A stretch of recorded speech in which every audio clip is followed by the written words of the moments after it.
Welcome to Tanveer Talk Talks. Let's explore automobile engineering together. এখন online driving licence আবেদন করুন খুব সহজে। ঘরে বসেই সম্পূর্ণ গাইড দেখুন এই ভিডিওতে। ভিডিওটি ভালো লাগলে ফলো করুন। এই অনলাইন পোর্টালটাই এখন আমাদের নতুন বাস্তবতা। কোনো রকম হ্যাসেল ছাড়াই এখন যে কেউ সম্পূর্ণ স্বাধীনভাবে এই সিস্টেমটা ব্যবহার করতে পারবেন। মানে সবকিছুই এখন আক্ষরিক অর্থেই স্ক্রিনের এই ইন্টারফেসের মাধ্যমে পরিচালিত হয়। এই পুরো যাত্রাটাকে আমরা 5টি ধাপে ভাগ করেছি। 1. Digital BRTA portal, 2. BSP account registration, 3. Learner licence আবেদন, 4. পরীক্ষার দিনের প্রস্তুতি এবং সবশেষে 5. স্মার্ট কার্ড চূড়ান্তীকরণ। শুরুতেই চলুন প্রথম ধাপটা নিয়ে কথা বলা যাক, ডিজিটাল বিআরটিএ পোর্টাল। এই 5টি বেসিক ধাপ আসলে একটা চমৎকার মেন্টাল রোডম্যাপ। প্রথমে পোর্টালে ঢোকা থেকে শুরু করে ধাপে ধাপে এগিয়ে একদম শেষে ডাকযোগে ফিজিক্যাল স্মার্ট কার্ড হাতে পাওয়া পর্যন্ত পুরো প্রসেসটা একেবারে মাখনের মতো কাজ করে। এখানে সবচেয়ে ভাইটাল পয়েন্টটা হচ্ছে এই বিএসপি বা বিআরটিএ সার্ভিস পোর্টাল। সহজ কথায় এটাই পুরো প্রক্রিয়ার একদম হার্ট বা প্রাণকেন্দ্র। পরিবহন সংক্রান্ত যে কোনো সার্ভিস নেওয়া হোক, ডকুমেন্ট আপলোড কিংবা অ্যাপ্লিকেশনের স্ট্যাটাস ট্র্যাক করা, সবকিছুই এই একটা সিঙ্গল জায়গা থেকে সম্পন্ন করা হয়। এবার আসা যাক আমাদের দ্বিতীয় ধাপে, বিএসপি অ্যাকাউন্ট রেজিস্ট্রেশন। একটা নিরাপদ প্রোফাইল বা অ্যাকাউন্ট খোলার জন্য হাতের কাছে ন্যাশনাল আইডি কার্ড বা এনআইডি নম্বর আর লিঙ্ক করা মোবাইল নম্বরটা রেডি রাখতে হবে। কিন্তু এখানে সবচেয়ে ক্রিটিক্যাল টেকনিক্যাল পার্ট কোনটা জানেন? ওটিপি বা ওয়ান টাইম পাসওয়ার্ড। সিস্টেমে খুব কড়া একটা 3 মিনিটের উইন্ডো দেওয়া থাকে। জাস্ট ওই সময়ের মধ্যেই ওটিপি ইনপুট করে একটা স্ট্রং পাসওয়ার্ড সেট করে নিতে হবে। লগ করার পর প্রোফাইল আপডেটের পালা। পোর্টালে থাকা রিফ্রেশ বাটনে ক্লিক করলেই ম্যাজিকের মতো এনআইডি সার্ভার থেকে ভেরিফাইড সব ডেটা স্বয়ংক্রিয়ভাবে প্রোফাইলে চলে আসবে। তবে একটা বড় অ্যালার্ট, ইংরেজি নামের বানানগুলো যখন পপুলেট হবে তখন ডাবল চেক করে নিতে হবে যেন বানানগুলো শিক্ষাগত সনদের সাথে হুবহু মিলে যায়। এখানে একটুও ভুল করা চলবে না। মুভিং অন, 3 নম্বর ধাপ, লার্নার লাইসেন্সের জন্য আবেদন। এই ধাপে প্রিপারেশনটাই আসল। 4টা স্পেসিফিক ডকুমেন্ট আগে থেকেই স্ক্যান করে রেডি রাখতে হবে। ইউটিলিটি বিল বা বিদ্যুৎ বিলের ক্ষেত্রে একটা দারুণ ব্যাপার হলো ভাড়া বাড়িতে থাকলেও কোনো টেনশন নেই। বর্তমান এলাকার সাথে মিল থাকলে সিরেফ বাড়িওয়ালার বিল দিলেও দিব্যি কাজ হয়ে যাবে। এখানে একটা বড় টেকনিক্যাল গ্যারাখোল আছে যেটা অবশ্যই এড়াতে হবে, ফাইলের সাইজ লিমিট। আপলোড করা প্রতিটি ডকুমেন্টের সাইজ কঠোরভাবে 600 কিলোবাইটের নিচে হতে হবে।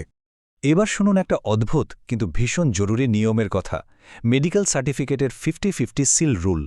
ব্যাপারটা হলো রেজিস্টার্ড ডাক্তারের সিলটা আক্ষরিক অর্থেই অর্ধেক থাকতে হবে ছবির ওপর আর বাকি অর্ধেক বাইরে কাগজের ওপর।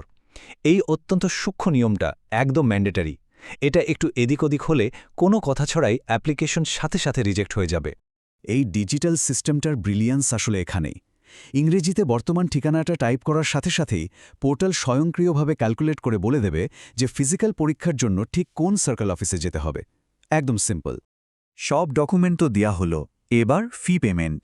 ধরুন শুধু মোটরসাইকেলের জন্য লার্নার করা হচ্ছে, সেক্ষেত্রে ফি হলো ঠিক 518 টাকা। আর মজার ব্যাপার হলো পোর্টাল থেকেই সরাসরি মোবাইল ফিনান্সিয়াল সার্ভিসের মাধ্যমে নিমিষেই পেমেন্ট সেরে ফেলা যায়। bsp.brta.gov.bdo ওয়েবসাইটে প্রবেশ করার পর এখানে নিবন্ধনে ক্লিক করতে হবে। নিবন্ধনে ক্লিক করলে আপনি এই ওয়েবসাইটে প্রবেশ করে আমরা আমাদের জন্ম তারিখ, জাতীয় পরিচয়পত্র নাম্বার এবং মোবাইল নাম্বার অ্যাড করব। অ্যাড করে এখানে আমরা দেখতে পারবো একটা কোড দেওয়া আছে। কোডটা দিলে আমাদের কাছে একটা ওটিপি আসবে।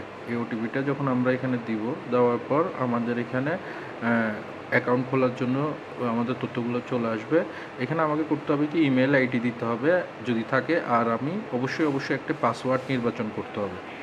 এই পাসওয়ার্ডটা দিব, 2টা জায়গায় দিতে হবে পাসওয়ার্ড। দুটোটা জায়গায় ম্যাচ হইলে তারপর নিচে এখানে আমরা নিবন্ধন করুন ক্লিক করব। ক্লিক করলে নিবন্ধন হয়ে যাবে। পরে বের হয়ে আবার আমরা লগ ইন করতে হবে, অর্থাৎ ওইখান থেকে আমার লগ ইন সাইটটা আসবে, ওইখানে আবার ওটিপি দিয়ে লগ ইন, ফাইনালি আমার লগ ইনটা হবে। এখন এই লগ ইন হওয়ার পর আমরা দেখতে পারবো উপরের দিকে কোনায় প্রোফাইল একটা আছে। এই প্রোফাইলে ঢুকতে হবে। প্রোফাইলে ঢুকলে মূলত আপনার সকল তথ্যগুলো এখানে দিয়ে প্রোফাইলটা হাল নাগাদ করতে হবে। তার আগে হচ্ছে আপনি ব্যবহারকারীর নাম ইংরেজি, বাংলা এবং পিতার নাম বাংলা, এই 3টা তথ্য দিয়ে আপনার এই 3টা তথ্য অবশ্যই এনআইডি কার্ডের যেভাবে আছে ওইভাবেই দিতে হবে। দেওয়ার পর আপনি কি করবেন, যাচাই করুন দিবেন। এখানে সকল তথ্য দেওয়ার পর আপনি যাচাই করুন দিলে অল ফিল্ড ম্যাচ হলে তাহলে আপনার এটা সাকসেসফুল হবে, অর্থাৎ আপনার তথ্যগুলো যাচাই করা হয়েছে। এরপর আপনার বাকি কাজগুলো করতে হবে। পিতার নাম, মাতার নাম, ইংরেজি, বাংলা, লিঙ্গ, রক্তের গ্রুপ, পাসপোর্ট নাম্বার যদি থাকে, বর্তমান ঠিকানা।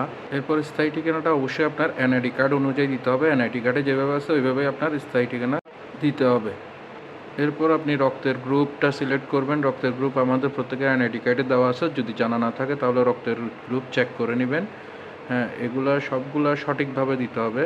দেওয়ার পর সবগুলা ঘরই ফিল আপ করা হয়ে যাবে। তখন আপনি প্রোফাইল হালনাগাদে ক্লিক করবেন এবং আপডেট নিশ্চিত করবেন। এক্ষেত্রে মনে রাখবেন, আপডেট নিশ্চিতের সময় অবশ্যই আপনাকে 100% শিওর হতে হবে যে আপনি প্রত্যেকটা জিনিস সঠিকভাবে দিয়েছেন। এরপর আপনার প্রোফাইলটা রেডি, আপনার ইউজার প্রোফাইল রেডি। এরপর আপনার হোম পাশে ড্রাইভিং লাইসেন্সের জন্য আবেদনে ক্লিক করতে হবে। ক্লিক করলে এরকম একটা ইন্টারফেস আসবে। এখানে আমি সম্মত দিবেন। সম্মত দিলে আপনার প্রোফাইলটা আবার আসবে। এরপর আপনি নেক্সট দিবেন। এটা দেখে নেক্সট দেওয়ার পর এরপর আপনার যে জিনিসটা আসবে এটা খুবই গুরুত্বপূর্ণ। আপনাকে লাইসেন্সের ভাষা এটা ইংরেজি থাকবে। আবেদনের ধরন learner with smart driving licence. তারপর ড্রাইভিং লাইসেন্স এখানে আপনি অবশ্যই প্রফেশনাল বা নন প্রফেশনাল যেটা ওইটা সিলেক্ট করবেন। আবেদনকারীর ধরন জেনারেল পার্সন এটা থাকবে। আর নিচে মোটরযানের শ্রেণী থাকবে, যেখানে আমরা মোটরসাইকেল, লাইট, 3 হুইলার এবং আদার সিলেক্ট করতে পারবো। তো আমরা ডিএমইটি ট্রেনিংয়ের জন্য আমরা অবশ্যই লাইটটা সিলেক্ট করব। প্রফেশনাল এবং লাইট এই দুইটা ক্যাটাগরি সিলেক্ট করা লাগে আমাদের। সিলেক্ট করার পর আমরা পরবর্তী ধাপে চলে যাব। আমরা নেক্সট দিয়ে পরবর্তী ধাপে যাব।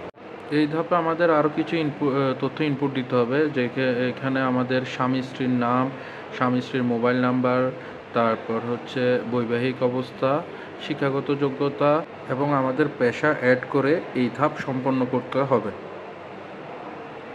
পরের ধাপে আমাদের অবশ্যই জরুরি যোগাযোগের নাম্বার এটা দিতে হবে। এই জরুরি যোগাযোগের নাম্বারের ক্ষেত্রে এখানে কিছু ক্যাটাগরি দেওয়া আছে। Father, mother, brother, sister, uncle, aunty, ওদের যে কোনো একজন যে ক্যাটাগরি আছে এখান থেকে যে কোনো একজনের নাম্বার দিতে হবে। নাম্বার দিয়ে সম্পর্কটা আমাদের সিলেক্ট করতে হবে। এখানে আমাদের স্থায়ী ঠিকানা এবং অস্থায়ী ঠিকানা অর্থাৎ বর্তমান ঠিকানা বাংলায় লেখা থাকবে, এগুলোকে আমাদেরকে ইংরেজিতে লিখতে হবে। স্থায়ী ঠিকানাটা এনআইডি কার্ড অনুযায়ী যেভাবে আছে ওইভাবেই লিখতে হবে। অস্থায়ী ঠিকানাটা আমাদের যে বিআরটিএস সার্কেলের আন্ডারে আমরা পরীক্ষা দিতে চাচ্ছি ওই বিআরটিএস সার্কেলের আন্ডারে একটা অ্যাড্রেস দিতে হবে।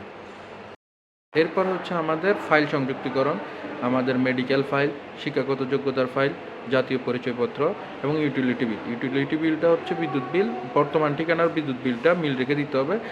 ফাইলগুলো যেগুলো আমরা আপলোড করব এগুলো আমাদেরকে 600 কেবির আন্ডারে হইতে হবে, তাই আমরা ফাইলগুলোকে আগে ফরম্যাট করে নিতে পারি। এখানে অনলাইনে অনেকগুলো আমাদের ফাইল রিসাইজ আছে, তো এই রিসাইজার থেকে আমরা ফাইলগুলোকে আমাদের 600 কেবিতে নিয়ে আসবো। ফাইলগুলো অবশ্যই আমাদের ফটো ফাইল, জেপিজি ফাইল হবে, পিডিএফ দরকার নাই, জেপিজি ফাইল হলে আমরা এগুলোকে আপলোড করতে পারবো। তাহলে আমরা ফাইলগুলোকে আগে আমরা কি করে নিচ্ছি, কম্প্রেস করে নিচ্ছি, আন্ডার 600 কেবির মধ্যে নিয়ে আসছি।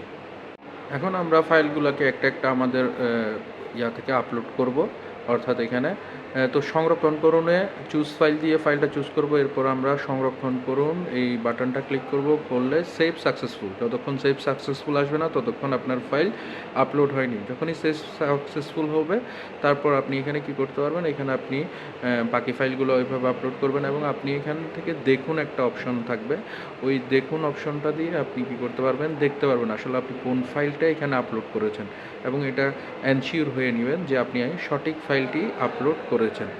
এই ফাইল আপলোডিংয়ের পর প্রত্যেকটা ফাইল আপলোডিংয়ের পর পরের স্টেপে চলে আসবো আমরা। এখানে আপনার কার্ড প্রাপ্তির ধরন, এখানে বাই পোস্ট থাকবে এবং এখানে আপনার ঠিকানা, কোন ঠিকানা আপনি কার্ডটি যাচ্ছেন, প্রেজেন্ট, পার্মানেন্ট, আদার্স।